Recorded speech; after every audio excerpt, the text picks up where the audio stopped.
오늘도 아침 예배 나오신 여러분을 진심으로 환영합니다. 함께 사도신경 하심으로 함께 예배 시작하겠습니다. 전능하사 천지를 만드신 하나님 아버지를 내가 믿사오며 그 외아들 우리 주 예수 그리스도를 믿사오니 이는 성령으로 잉태하사 동정녀 마리아에게 나시고 본디오 빌라도에게 고난을 받으사 십자가에 못 박혀 죽으시고 장사한 지 사흘 만에 죽은 자 가운데서 다시 살아나시며 하늘에 오르사 전능하신 하나님 우편에 앉아 계시다가 저리로서 산자와 죽은 자를 심판하러 오시리라. 성령을 믿사오며 거룩한 공예와 성도가 서로 교통한 것과 죄를 사하여 주시는 것과 몸이 다시 사는 것과 영원히 사는 것을 믿사옵나이다. 아멘. 오늘 함께 읽을 말씀은 시편 94편 17절에서 19절입니다. 말씀 읽겠습니다. 여호와께서 내게 도움이 되지 아니하셨다면 내 영혼이 벌써 침묵 속에 잠겼으리로다. 여호와여, 나의 발이 미끄러진다고 말할 때에 주의 인자하심이 나를 붙드셨사오며 내 속에 근심이 많을 때에 주의 위안이 내 영혼을 즐겁게 하시나이다. 아멘. 우리는 현재 많이 발달된 사회에 살고 있습니다. 아프면 병원에 가고 배고프면 집집마다 있는 냉장고에서 신선한 음식을 먹고 또 배달도 시켜 먹고 또 여행을 가고 싶으면 비행기 타고 또 떠날 수 있는 세상에 살고 있습니다. 그래서 이 편리함이 많이 주어진 세상의 삶으로 인해서 우리는 또 잃은 것도 있는 것 같습니다. 일부의 침착함을 좀 잃은 것도 있는 것 같고 또 하나님 앞에 겸손함을 좀 잃은 부분이 많지 않나, 기도 제목들이 많이 줄지 않았나라는 생각도 많이 합니다. 제가 존경하는 선배님 중에 카톡 대화명이 이런 대화명으로 몇 년째 있는 분이 계십니다. 겸손하고 싶습니다. 교만한 까닭입니다. 인간은 쉽게 교만해지고 무엇을 하나 얻으면 그것이 자기의 노력으로 얻어진 것으로 머지않아 합리화를 합니다. 우리는 그런 존재입니다. 그러나 우리가 잊지 말아야 될 것은 아무리 인간 세계가 발달하고 과학이 발달해도 우리는 하나님이 여전히 필요합니다. 오히려 발달한 만큼 더 필요해졌는지도 모르겠습니다. 오늘 시인의 고백, 여호와께서 내게 도움이 되지 아니하셨더라면 내 영혼이 벌써 침묵 속에 잠겼으리로다. 정말 아멘입니다. 이 말씀을 우리는 겸손한 중에 또 교만한 중에 깨달아야 합니다. 이제 얼마 전에 저희 집에 셋째가 나올 준비를 하고 있지 않습니까?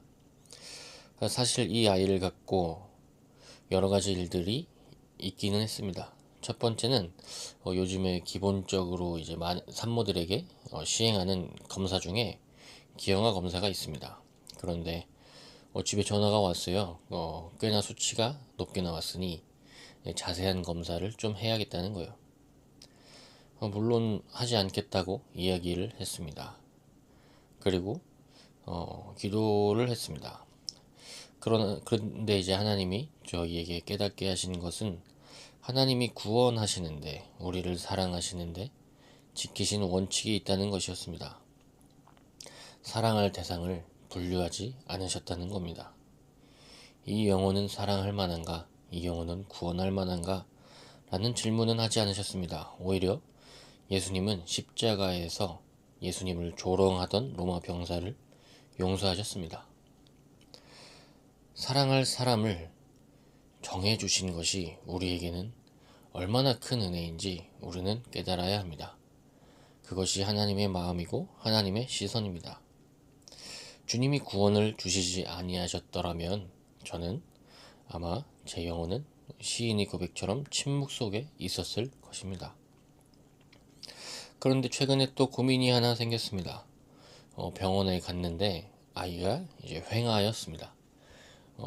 좀 더 자세히 말하면 사위라고 하는데 아이가 자세가 올바르지 않은 거죠. 이 아이가 지금 상태로 나오면 이제 의사 말로는 어깨가 빠진다고 이야기를 했습니다. 그런데 이제 어깨가 먼저 빠지면 이제 무조건 문제가 생긴다는 거예요. 그래서 조금 이른데 이번 주에 날짜를 사실 잡아서 수술로 출산을 할 예정이 있었습니다. 뭐 아내는 단호했습니다. 모든 것은 아이의 안전 위주로 맞추겠다. 어, 저도 뭐 그래야 된다고 생각은 했지만 아내가 감사하게도 그 상황을 잘 받아들여 줬습니다. 그러나 그럼에도 불구하고 이제 걱정이 생긴 거죠. 마음속에. 그래서 또 기도했습니다.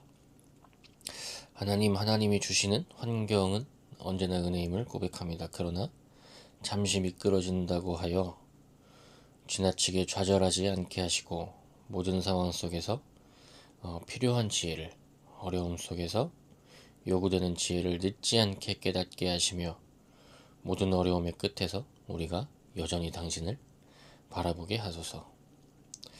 뭐 이런 기도를 하면서 또 빨리 수술할 마음을 가지고 오늘 병원을 갔습니다. 같이 갔어요. 마음은 즐거움을 가지고 갔습니다.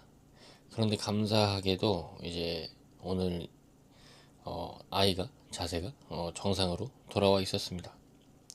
그래서 의사 선생님이 웃으시면서 엄마 배에 2주 더 있고 싶은가 보다고 다행이라고 저를 닮았다고 유전자는 참 놀라운 선물이라고 이야기를 해주시더라고요. 물론 이게 무슨 큰 위기에 빠졌던 건 아닙니다. 많은 사람이 겪는 일상의 어려움이겠지만 당사자인 저희에게는 그렇지는 않더라고요. 뭐 결론은 이렇습니다. 아무리 세상이 발달했다 하더라도 저는 여전히 제가 아무것도 아님을 느낄 때가 너무나 많습니다. 오늘 어쩌다 보니 제 얘기를 했지만 이것을 넘어서 너무나 아무것도 아님을 느낄 때가 정말 너무나 많습니다. 그래서 오늘 시인의 고백들이 우리의 고백이 됐으면 좋겠는데요. 시인은 오늘 함께 읽은 말씀 외에 시편 94편 11절에서는 이렇게 고백합니다. 여호와께서는 사람의 생각이 허무함을 아시느니라. 또 15절에는 이렇게 고백합니다. 심판이 의로 돌아가리니 마음이 정직한 자가 다 따르리로다. 하나님은 우리의 생각이 허무함을 아시고 또 그 허무함을 지나치지 않으시고 그 허무함을 조각하시고 또한 많은 과정을 통해서 하나님을 따르게 하시는 분입니다. 그것이 은혜임을 우리가 고백했으면 좋겠습니다. 그래서 오늘 19절에 시인의 고백이 우리의 고백이 되었으면 좋겠습니다. 19절의 고백입니다.